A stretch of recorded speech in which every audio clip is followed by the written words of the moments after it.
अरे शर्म करो सनातनियों, अपने ही धर्म ध्वजा वाहक पर लांछन लगाती हो, तुम्हें शर्म नहीं आती है? तुमसे अच्छे तो वो है जो चाहे भूखे पेट सो लेंगे, कितना भी कष्ट और शोषण सह लेंगे, लेकिन अपने धर्म और धर्म गुरुओं के खिलाफ एक शब्द भी नहीं बोलेंगे। और एक तुम हो जो बिना सिर पैर की बातों पर विश्वास कर अपने ही धर्मगुरु और सनातन धर्म के खिलाफ उंगलियां उठा रहे हो। तो सनातन का झंडा डंके की चोट पर उठा रहा है, पूरी दुनिया में हिंदुत्व का डंका बजवा रहा है। अगर कोई चिटमुट घटना हो जाती है तो आप उस पर ही उंगली उठाने लग जाते हो, तरह तरह के आरोप लगाते हो। अरे जरा अपने शुभचिंतक भाइयों से कुछ सबक ले लेते। अभी हाल ही में आगरा की एक मस्जिद में एक युवती का अर्धनग्न अवस्था में शव मिला था, जो कि एक धार्मिक स्थल था जहां हर रोज 2 वक्त की नमाज अदा की जाती थी। लेकिन क्या किसी मौलवी या समुदाय विशेष के किसी भी व्यक्ति को आपने उसका विरोध करते हुए देखा क्या? क्या सोशल मीडिया पर आपने उसको लेकर एक भी टिप्पणी देखी क्या? उन लोगों की एक भी टिप्पणी अगर आपने देखी हो तो आप बता दें। और यहाँ धीरेन्द्र शास्त्री के भाई का अगर किसी से लड़ाई झगड़ा या कोई विवाद हो गया तो आप हाथ धोकर उनके पीछे पड़ गए। आपका उस घटना से ना कोई लेना देना है, ना कोई नफा नुकसान हो रहा है, ना ही आपकी भावनाओं पर कोई ठेस पहुंच रही है, फिर भी आप सोशल मीडिया पर धीरेन्द्र शास्त्री को गाली दे रहे हो।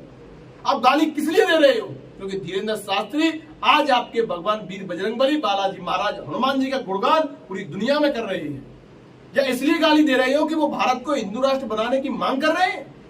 आपकी गाली कहीं इसलिए तो नहीं है कि वो गरीब हिंदू बेटियों को हर वर्ष शादी कराते हैं, या इसलिए कि वो गौ माता की सेवा करते हैं, या इसलिए गाली दे रहे हैं कि वो राम नाम के हीरे मोती दुनिया में लुटा रहे हैं। अपनी फेसबुक, व्हाट्सएप और ट्विटर पर सनातनी धर्मगुरु के खिलाफ एक टिप्पणी लिखने से पहले तनिक अपने गिरेबान में भी झांक करके देख लेते कि आपकी गाली कहां जा रही है।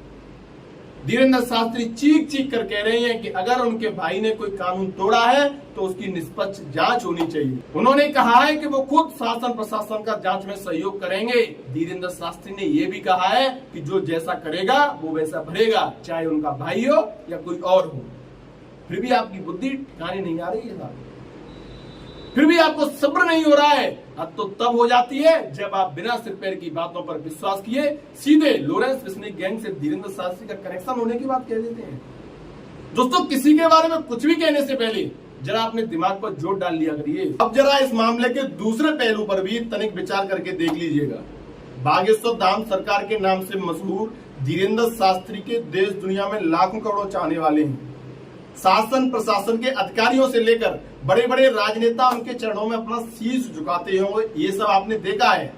अगर वो चाहते तो मामले को दबा भी सकते थे, लेकिन उन्होंने गलत का साथ नहीं दिया और अपने भाई के गुनाह की जांच करने की खुद से पेशकश कर डाली। लेकिन फिर भी आप अपना सनातन विरोधी राह फैला रहे हैं।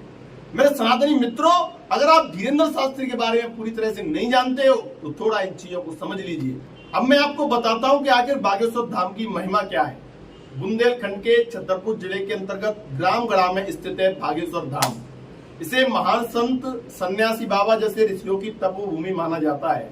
यहाँ भगवान शिव की एक चंदेल कालीन मंदिर है, जिनके नाम पर ही इसे बागेश्वर धाम कहा जाता है। कालांतर में यहाँ भगवान श्री बालाजी की सुंदर प्रतिमा का प्राकट्य हुआ था, जिन्हें कलयुग का देवता कहा जाता है। भगवान शिव के प्राचीन मंदिर के समीप ही भगवान बागेश्वर बालाजी का दिव्य मंदिर और सन्यासी बाबा की समाधि भी स्थित है। इन्हीं दिव्य देव स्थलों के दर्शन करने के लिए आज देश विदेश से लाखों श्रद्धालु यहाँ पहुँचते हैं और अपने दैविक और भौतिक कष्टों का निवारण पाते हैं। पिछले 13 वर्षों से भगवान बालाजी और सन्यासी बाबा की कृपा एवं अपने दादा गुरु के आशीर्वाद से पीठाधीश्वर धीरेन्द्र कृष्ण शास्त्री यहाँ बालाजी का दिव्य दरबार लगा रहे हैं। यह दरबार देश विदेशों के करोड़ों श्रद्धालुओं की आस्था का केंद्र बन चुका है। दरबार के बारे में कहा जाता है कि दुनिया से थक हार कर एक हारा और निराश इंसान जब यहाँ अपनी मनोकामना रूपी अर्जी बालाजी के चरणों में समर्पित करता है तो उसकी विपत्तियों का निवारण खुद संकट मोचक हनुमान जी करते हैं। उनके दरबार में जो लाखों की भीड़ इकट्ठी होती है, उससे जो दान का पैसा इकट्ठा होता है, उससे क्या होता है अभी जान लेना जरूरी है। बागेश्वर धाम के बारे में कहा जाता है कि दान से हर वर्ष शिवरात्रि जो यहाँ पे दान आता है, उससे हर वर्ष शिवरात्रि के अवसर पर सभी वर्गों की असहाय निर्धन बेटियों के विवाह कराए जाते हैं। बागेश्वर बालाजी के इस दरबार में आने वाले लाखों लोगों को पिछले 5 वर्षों से माता अन्नपूर्णा की कृपा से निःशुल्क भंडारा कराया जा रहा है। धीरेन्द्र शास्त्री द्वारा अपने शिष्य मंडल एवं भक्तों के माध्यम से 11 लाख पौधे रोपित करने का अभियान भी चला रही है, जो अनवरत जारी है। गौ माता की रक्षा और उनके समुचित पालन के लिए धीरेन्द्र शास्त्री ने एक क्रांतिकारी नारा दिया है। उन्होंने नारा दिया है कि गौशाला नहीं उपाय, एक हिंदू एक गाय। इस नारे के माध्यम से उन्होंने हर सनातनी के घर में गाय पालने की एक अलग जगाई है। धीरेन्द्र शास्त्री ने सदा ही दवा और दुआ के साथ मानव सेवा का समर्थन किया है। इसी उद्देश्य के साथ उन्होंने छतरपुर जिले में एक कैंसर हॉस्पिटल बनवाने का भी संकल्प लिया है।